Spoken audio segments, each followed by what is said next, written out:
Direito e Literatura está de volta. O que é um princípio? Estamos aqui com o Francisco Mota, a Henriette Caran e o Drayton Gonzaga de Souza. Francisco, antes de você mostrar melhor como a questão do Sísifo relacionada ao princípio, só para deixar assim claro para o nosso telespectador, muitos estudantes de Direito, professores, tem muitas teses e livros escritos assim, princípios são valores. E Drayton, que é filósofo e jurista, me respondam por que isso está certo ou isso está errado? Francisco, jovem. Dworkin, nessa obra de encerramento, A Justiça aos Ouriços, a tese dele é a chamada tese da unidade do valor. Então, o valor é algo importante. O princípio, ele tem um conteúdo valorativo. Agora, o princípio, ele indica um padrão de conduta. Ele pretende ser normativo, ele pretende prescrever a conduta. E quando você trata o princípio como um valor nesse sentido que muitos professores tratam, você propõe que haja uma espécie de concorrência entre eles. Como se eu pudesse eleger, quando eu trato o princípio como algo teleológico, quando eu nego a eles, portanto, esse valor deontológico, é como se eles concorressem. E como se eu pudesse eleger o que me parece mais importante para a solução de um caso. Isso é um resvalo para o consequencialismo. Claro. Quer dizer, isso é exatamente a contrariedade de se agir por princípio, porque aí eu consigo colocar os resultados na equação. Por isso que o Habermas faz uma crítica desses princípios, não são valores, enfim.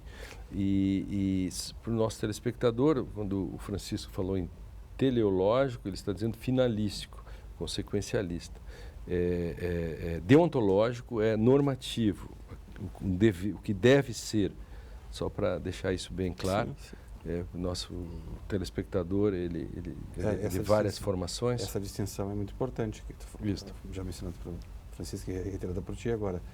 Quando eu ajo por dever e quando eu ajo levando em consideração as consequências do meu agir. Então,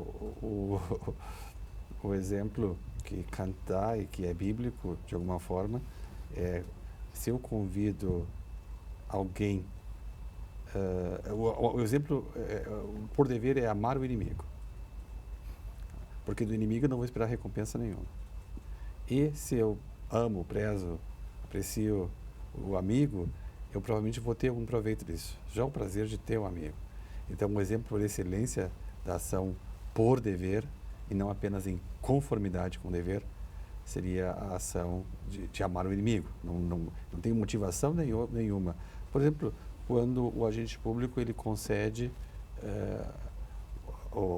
reconhece ou concede um direito a alguém, ou reconhece, mesmo não gostando dessa pessoa que recebe essa tutela, de alguma forma assim. Não interessa a subjetividade do jogador nesse momento, mas a máxima que deve orientar a ação dele. Daí a riqueza do Último Dia de um Condenado, que foi um texto que a gente trabalhou juntos até na versão antiga do programa, justamente por isso. O Victor Hugo ele tinha a intenção de chamar a atenção para o caráter desumano da pena de morte, e seria mais fácil demonstrar isso vitimizando o condenado, mas ele não o faz. Claro, poderia dizer, olha, eu sou contra a pena de morte, mas nesse caso aqui, como é muito grave o crime, aí eu sou a favor da pena de morte. O princípio quer dizer, você é contra por princípio. Eu queria independentemente daquele caso. Isso, independente. Nesse sentido, quer dizer, para a comunidade jurídica isso é muito importante. Isso está presente também no Portas Abertas, do Leonardo Chacha, né? Perfeito, dizer, perfeito. É um crime horrível, é um triplo homicídio. E ele vai dizer... E o juiz é pressionado, inclusive o juiz de instrução, ele é pressionado e por princípio, ele é contra a pena de morte. Isso. Né?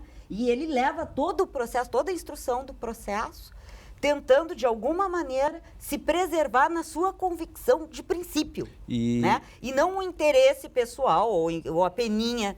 Né? Volta a Creonte. Né? A pena do réu. E volta a Creonte. Ou, do outro lado, né? A raiva do réu porque o seu tio-avô tinha sido também morto por alguém.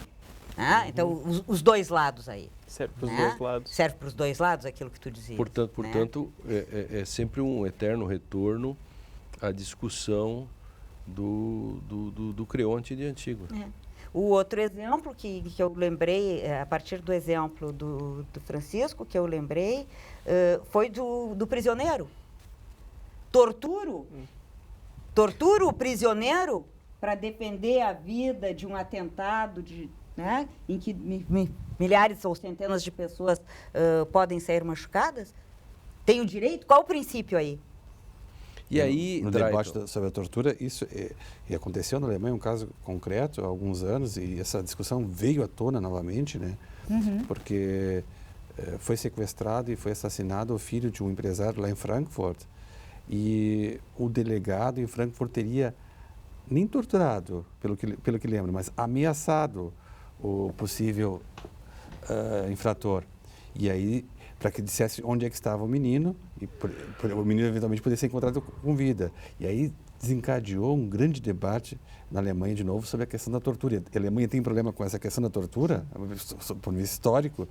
E aí um professor lá de Heidelberg, que já esteve algumas vezes aqui no Brasil, que é o professor Brugger, falecido, ele assumiu uma posição que foi muito criticada lá. Mas é essa questão que tu colocas, a questão da tortura.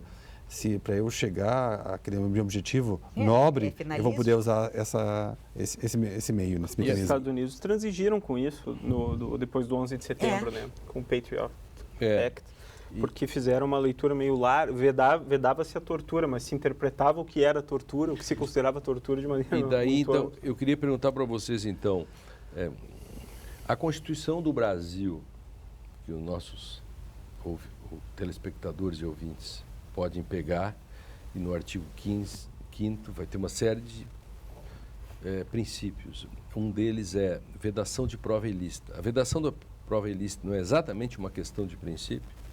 Sem dúvida. No sentido de Victor Hugo, no sentido de Críton de Sócrates, é por princípio? Não. É como, voltando à brincadeira, né, da propaganda dos tubos Chico. Não. O cara diz, não. E Jesus, quando é tentado pelo demônio, o que Jesus diz? Não. Não disse com esse tom, naturalmente, né? Mas... Não, obrigado. Entende? Então, o que é um princípio, então? Do ponto de vista jurídico, o princípio é um argumento moral, é moral, portanto, e isso é importante para quem é jurista, porque compõe o conceito de direito um elemento moral, e aí já tem uma discussão grande sobre a discussão entre o positivismo jurídico, sobre o que é o conceito de direito, sobre se engloba ou não a moral. O direito democraticamente produzido, ao menos, ele sim engloba a moral e é justificado por princípios. Então, o princípio ele é um argumento moral que determina a decisão. O que Dworkin defende é que a decisão judicial, a decisão jurídica mais amplamente, deva ser gerada por princípios. Que princípios? E aí nós retornamos a Kant. Dworkin faz uma releitura da máxima kantiana de que se deve dar valor objetivo à vida humana. E ele reinterpreta isso na forma de dois princípios. Um deles é esse. Você deve reconhecer o valor objetivo de cada vida humana, independentemente, pelo só fato de a pessoa ser humana. Então, a pessoa não pode ser considerada um instrumento, e sim um fim em si mesmo. E, por outro lado, uma responsabilidade pessoal inalienável do indivíduo de escolher aquilo que é valioso para a sua própria vida. Quando eu transponho isso para a teoria política, eu transformo isso no princípio da igualdade, ou seja, o Estado tem o dever de tratar os seus concidadãos, as pessoas sob o seu domínio, com igual consideração e respeito, mas no verso dessa moeda, a responsabilidade individual inalienável pelas suas próprias escolhas. Eu não posso retirar isso do cidadão. Tem certas coisas que são simplesmente esfera de intervenção que seria errado que o Estado se metesse. Então, o Estado pode regrar o casamento, mas ele não pode escolher com quem você vai se casar. Claro. Esses princípios são os princípios que estruturam o direito. Que são padrões, então. São padrões de conduta, com fundamentação moral e que constrangem o tomador da decisão a boas decisões, ou a decisões congruentes com a fundamentação moral. Seria seriam elementos imprescindíveis, vamos dizer, elementos dos quais nós não podemos abrir mão. Radicais. São condição sine qua non. Nada funcionaria sem esses princípios. E eu pergunto para vocês, então, dizer que o direito é um sistema de regras e princípios é exatamente mostrar como, sem os princípios, o direito não teria chance. Não. O direito precisa de princípios. Porque teríamos o problema, por exemplo, se é proibido carregar cães na plataforma, a questão do... o cego com o seu cachorro seria tirado a tapa. E não poderia.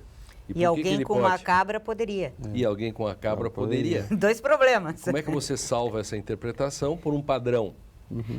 Por um princípio. Por um princípio.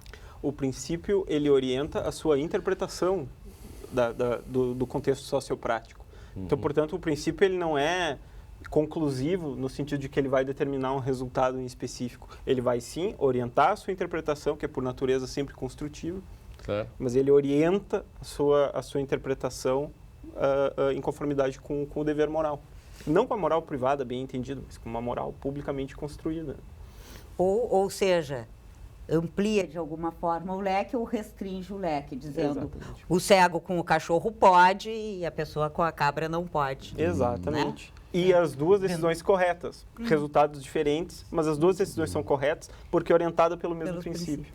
E a questão da padronização que está embutida na noção de direito, a noção de princípio, perdão, isso aparece em Habermas. O Habermas, numa obra singela chamada Consciência Moral e Agir Comunicativo, e é um outro autor que vai a Kant, apresenta 2 princípios que devem orientar a moral, que é o princípio U, da universalização, e o princípio D, que o Kant não tinha, que é o discursivo. Deixa isso para explicar para o último bloco. O Dreikmann começa explicando isso, que é muito importante. Direito e literatura vai para o último bloco, e, portanto, o último intervalo agora, e para discutir o que é um princípio. Já voltamos.